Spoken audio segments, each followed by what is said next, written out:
Halo, jumpa lagi dengan Pak D. Sastro.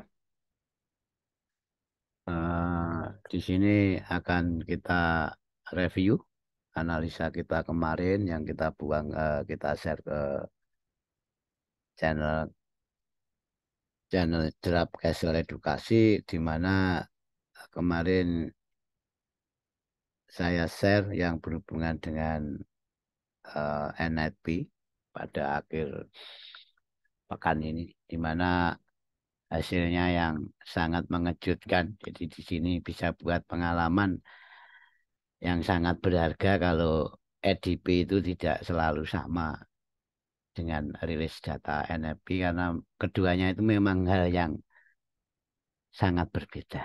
Itu mungkin bisa buat pengalaman bagi yang beracuan kalau EDP-nya turun, NFP-nya turun itu terbukti kalau itu tidak benar. Oke, kemarin Pak D share pada Jumat siang habis Jumatan dan Pak D kasih keterangan di bawah ini ada dua opsi. Jadi ada dua opsi. Ini opsi pertamanya bila NFP rilis positif harga dolar ya, ini untuk dolar bisa potensi naik ke level 104 poin sekian, bahkan bisa sampai level 105. Dan bila nanti Selasa, kawan-kawannya, Selasa itu ada berita besar, yaitu rilis data inflasi, core inflasi rate, rilis. Bila nanti data inflasi itu negatif, dolar itu akan kembali drop dari kedua level koreksi di atas, berpotensi menuju ke level 103. Dan yang kedua ya karena dua opsi ini yang rilis itu positif, kita bahas yang positif saja. Yang opsi satu, di mana nanti kita tetap menunggu Selasa itu data data inflasi rate itu kita tunggu Selasa apa yang akan di data aktualnya, karena nanti secara gambaran saja kalau CPI itu nanti negatif dolar akan turun seperti opsi pertama ini, dan sebaliknya bila CPI itu nanti datanya itu di atas nilai aktual dan previousnya, ya jelas itu akan eh, dolar akan melanjutkan perjalanan rally-nya. Oke, ini terus kita bahas ke chatnya yang tadi yang kita share di Telegram di sini. Ya, dan ini ini saya kasih keterangan ini NFP pada akhir pekan itu, dan opsi pertama ternyata yang sesuai dengan ekspektasi market. Kalau NFP rilisnya positif, dolar akan naik. Ini bahkan sudah ke level 104 poin, sekitar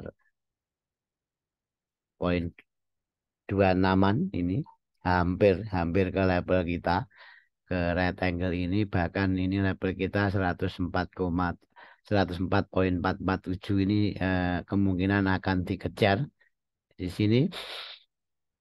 Untuk gambarannya nanti sudah kita tandai di sini pada tanggal 12 itu ada CP itu inflasi, data inflasi. Nanti kita fokus di sini. Kita bahas ke DXY-nya dulu. Kita fokus di sini. Nanti bila mana rilisnya nanti positif, jadi pada Seninnya itu mungkin dolar masih melanjutkan perjalanan ke level 104 itu kurang lebih ya. Eh, Selanjutnya bila mana nanti hasilnya positif, di mana dolar akan melanjutkan perjalanan. Jadi ini kira-kira eh, tanggal 12 itu core inflasinya bila rilis positif, dolar akan mengejar level atasnya, di mana ada level support resistance weekly 105 itu. Ya, di situ nanti baru kemungkinan pada tanggal 14-nya kan ada pengumuman suku bunga dari Fed, di mana di sini betul-betul kita itu disuruh menunggu dan hati-hati sekali kawan-kawan. di mana nanti kalau Fed itu masih menahan kebijakannya lebih lama dan sambil menunggu data, bahkan ada potensi dalam pernyataannya ada potensi Fed masih terbuka untuk menaikkan suku bunga, saya dolar akan naik lebih tinggi. Tapi sebaliknya nanti bila mana di dalam rilis datanya. Jadi ini rilis datanya nggak begitu penting karena market sudah price in 97,1% untuk pausingnya atau tidak menaikkan suku bunga dan ini hasil NFP kemarin. Jadi dengan adanya NFP kemarin itu eh, sudah ada pelaku market yang price in untuk kenaikan dolar 2,9 hampir 3% kawan-kawan ya. Jadi ini saya tekankan eh, tidak mengacu pada datanya, jadi tidak mengacu pada berapa rilis nanti Fed rate decision itu kenaikan suku bunga, tapi lebih ke ini, lebih ke progresnya, projectionnya. Jadi Fed economic projection ini dan sama konferensi persnya.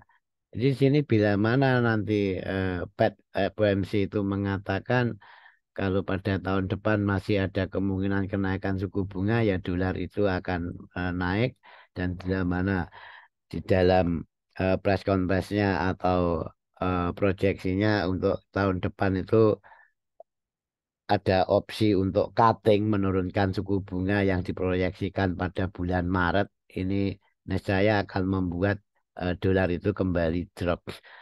Jadi tugas kita sebagai pelaku market yang bijaksana kita ada 2 hari tunggu kawan-kawan. Jadi hari Selasa dan Rabu itu Kamis ini hari itu betul-betul betul-betul hari tunggu di mana nanti di saat ini saya ulangi lagi ya supaya supaya kita enak. Jadi ini di saat nanti Selasanya pada tanggal 12 di sini kawan-kawan. Ini yang sangat urgent. Eh, di sini dan rata-rata memang ini ada data monthly-nya itu kenaikan di mana tahunannya headline-nya itu tetap dan untuk inflasi rate kayaknya itu masih hampir sama. Jadi nanti kita lebih fokus ke empat item ini ya. Apalagi yang 2 item ini yang ada core-nya ini. Jadi di sini bila nanti datanya terbit lebih tinggi dari nilai previousnya, dolar akan naik. Kebalikannya juga bila mana nanti masih ada di tengah ini lebih ke non-event atau non-event itu dalam arti dolar akan konsolidasi lebih panjang, tapi karena NLP-nya positif di saat diambang batas nilai ini dalam arti tertentu masih di bawah misalkan 2,1 itu kan masih di bawah nilai konsensusnya. Jadi bila mana di sini nanti dolar itu masih netral, cenderung netral, tapi netralnya netral bullish kawan-kawan ya. Nah, jadi ini nanti hati-hati eh, kita mempunyai eh, 2 hari tunggu. Jadi Selasanya itu jam 21.30 waktu Indonesia Barat. Nanti yang bagi Indonesia Timur, bagi bagi itu menyesuaikan, yang tengah menyesuaikan. Demikian juga di saat eh, Fed rate decision ini, interest rate decision pada Kamis dini hari, jadi Rabu malam itu Kamis pagi. Misalkan mempunyai entry Selasa pun kita Kamisnya itu ya gimana cara mengondisikan resikonya atau keluar sementara sambil menunggu beritanya. Itu yang dari sepihak dolarnya karena ini pelaku market kenapa kita bahas ya karena ini yang menggerakkan harga. Oke, sekarang kita menuju ke gold. Ada apa dengan gold dan apa yang terjadi dengan gold dengan non farm payroll kemarin. Oke, di sini Pak D akan mencoba menganalisa baik dari unsur sentimen, fundamental, eh, dan teknikalnya. Di technical analisis itu membuat saya price action itu sangat mengikat karena itulah alat entry saya. Ini sebelum melangkah ke chartnya, ke technical analisisnya, lebih baiknya kita ke data sentimennya dulu. Jadi COT-nya itu kita lihat yang dari COT report, dari COT manage money-nya, semuanya kita lihat. Dan apa yang diinformasikan dengan data. Jadi ini memang kita lebih mengadopsi beritanya. Oke, sekarang kalau kita lihat dari segi non komersialnya, kawan-kawan ya, dari segi non komersialnya, di sini memang dari sentimen, walaupun sentimen mingguannya itu masih longnya itu masih dominan, tapi ingat di saat perubahan sentimen karena NFP kemarin itu sudah ada tanda-tanda sentimen berbalik.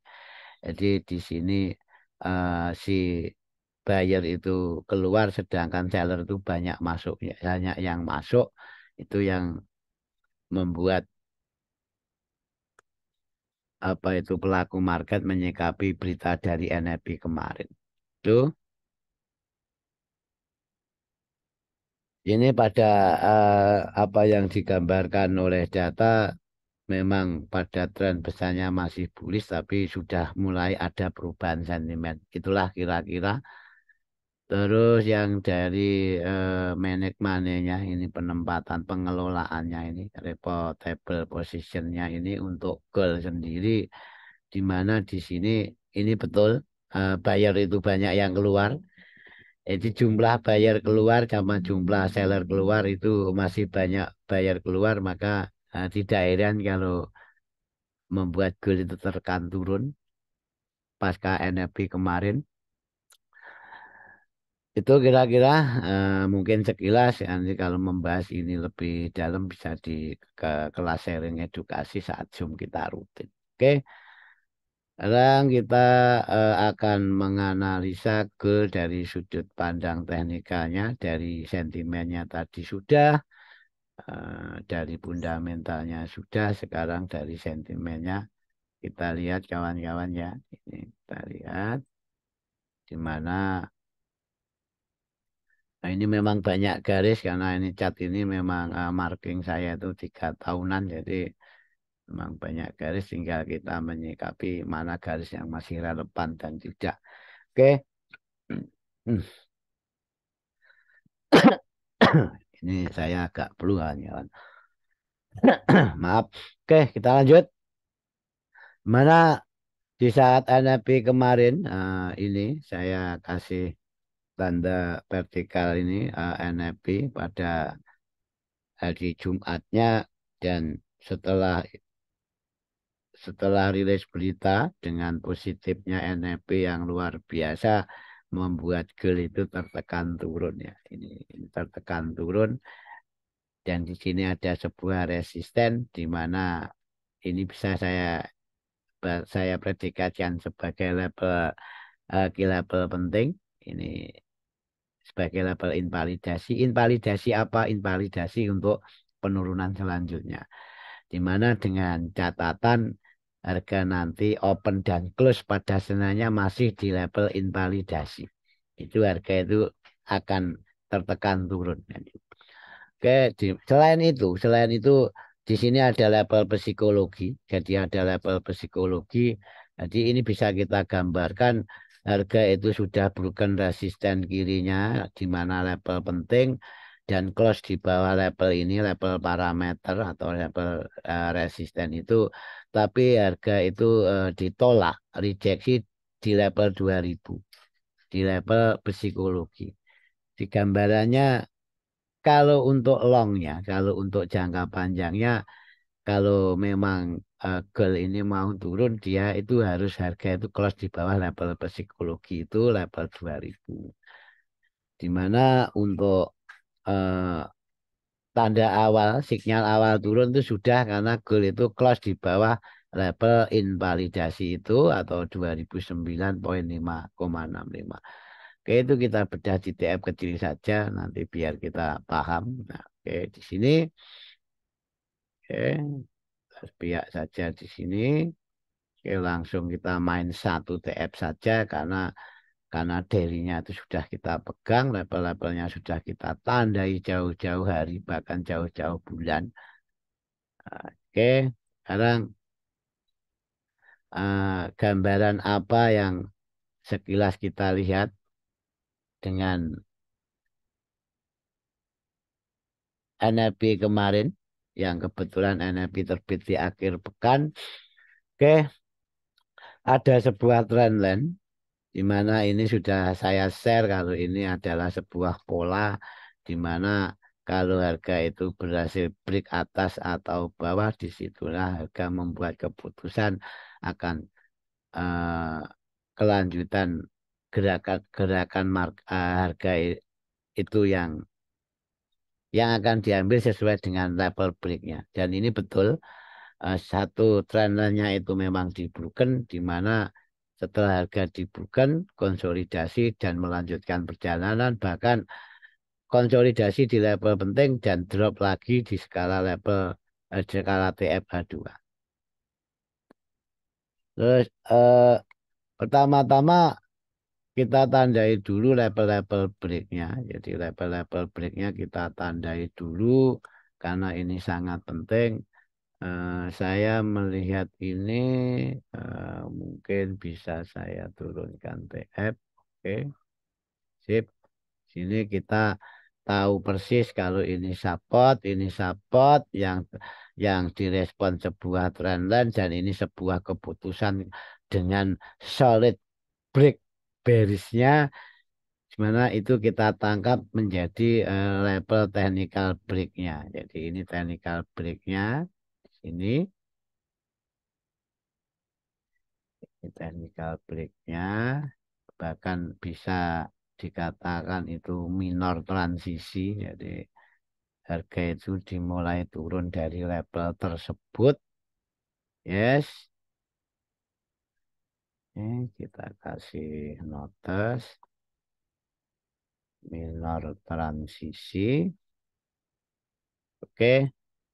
Setelah itu kalau mengasumsi dengan adanya sebuah konsolidasi di sini, saya lebih suka mengambil sesuatu di level-level high-nya. Jadi ini awal dari sebuah terjadinya momentum, itu bahasa PA-nya itu di sini. Memang terjadinya momentum itu diawali dari sini kawan-kawan ya. Oke, tuh kita kunci dulu, yang penting kita tandai dulu. Dan di sini adalah merupakan sebuah supply ya. Ini sebuah supply.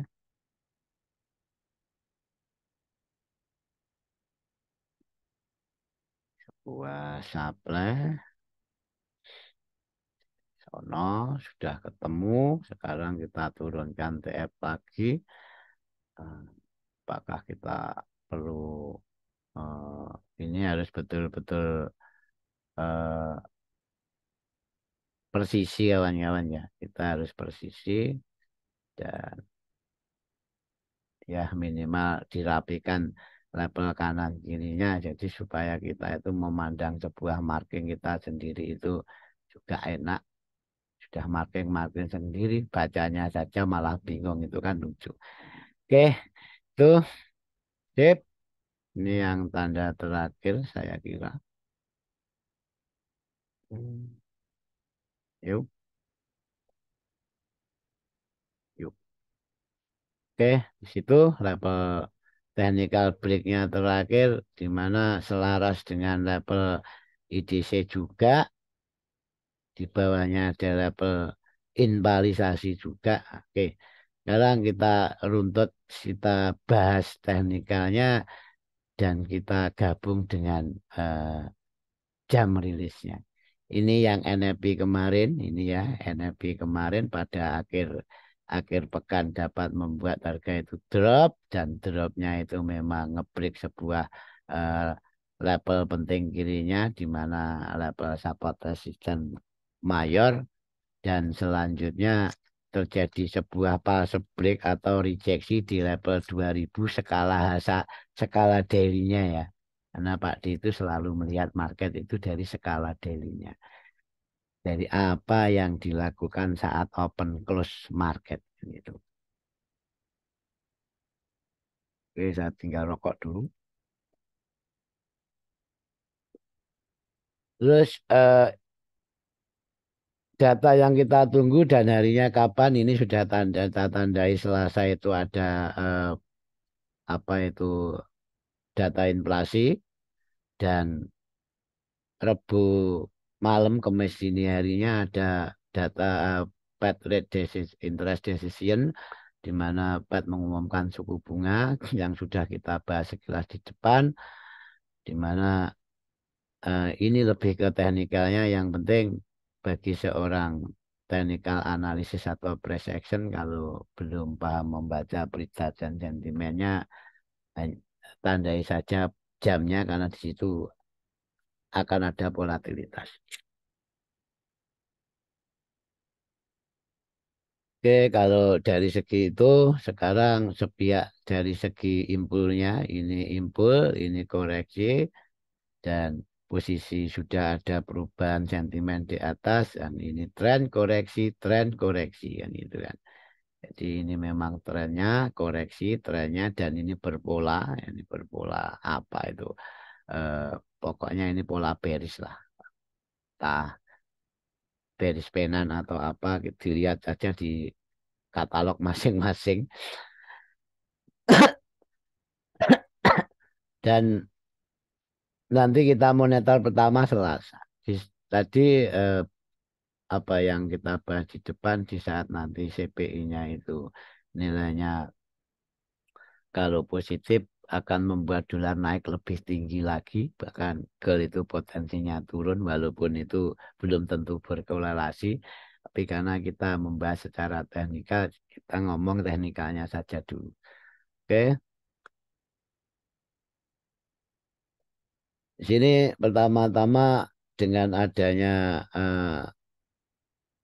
kita sudah tahu kalau Selasa dan Kamis itu akan ada news, makanya kita tandai di sini level pentingnya mana. Oke, ini level pentingnya kawan-kawan. Ini level pentingnya, di mana level itu adalah sebuah resisten juga kalau dari dilihat dari kirinya.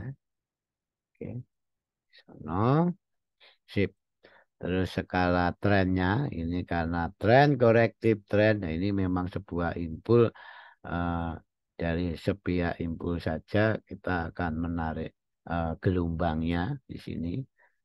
Ini memang anggap saja ini sebuah satu. Apakah satu ini sudah selesai atau belum? Yang menjawab nanti ini. Memang memang nanti kalau naik berarti satu selesai di level 2000. Kalau belum memang satu ada di sini. Oke. Di sini satu dan potensi nanti akan ada dua. Jadi CPI itu nanti lebih ke dua. Jadi nanti levelnya itu bisa di sini maksimal di level supply itu. Sini CPI akan menjadi dua. Demikian tiganya. Tiganya ini di level IDC, level penting juga. Di sini eh, tiganya nanti lebih ke apa? Ke pengumuman suku bunga kawan-kawan. Jadi ini tag di sini dan empatnya koreksi lagi. Ingat ini resisten. Jadi resisten become support akan menjadi level penting juga di mana harga itu bisa koreksi lagi ke sono sambil meneruskan perjalanan. Ini setelah data rilis. Jadi setelah data rilis kenaikan suku bunga dengan pernyataan positif untuk dolar kan ini. Ini kira-kira Kira-kira dari segi analisanya itu. Dan ingat di saat harga di level-level penting seperti ini. Kenapa ini level penting? Ya karena ini memang level nanti potensi saat berita itu rilis. Jadi level penting. Dan level penting ini kita asumsikan akan menjadi web 3, di mana di situ nanti kebetulan berbarengan dengan pengumuman suku bunga. Jadi di sini hati-hati.